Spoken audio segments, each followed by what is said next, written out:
மக்களே, இப்போ நீங்கள் பார்க்குறீங்க பார்த்தீங்களா, இதுதான் செர்ரி பிளாசம் ட்ரீ.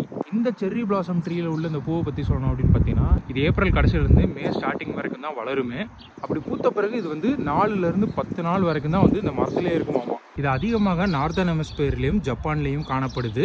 ஜப்பான் மொழியில் வந்து இதை சக்குரா ட்ரீ அப்படின்னு சொல்கிறாங்க. இதை வந்து ஹனாமி அப்படின்னு ஒரு ட்ரெடிஷனாக ஃபாலோ பண்ணுறாங்க. அதாவது ஃப்ளவர் வியூவிங். ஸ்ப்ரிங் அப்படின்ற வசந்த காலம் வரதை டினோட் பண்ணுறது வந்து இந்த பூ பூக்கிறதுல இருந்து தான். மேலும் இந்த பூக்களுடைய சிறப்பம்சம் என்ன அப்படின்னு பார்த்தீங்கன்னா, இதனுடைய பெட்டல்ஸ் எல்லாம் நீங்கள் சாப்பிடவே செய்யலாம். மொத்தமாக கிட்டத்தட்ட 100 வகையான செர்ரி பிளாசம் ட்ரீ இருக்கான் உலகம் முழுவதும். இது ஆக்சுவலாக என்ன வகைன்னே சொல்ல முடியல. ஆனால் கிட்டத்தட்ட பாருங்களேன், பூத்த பிறகு அதனுடைய இதழ் எல்லாமே கீழே விழுக தொடங்கிருச்சு.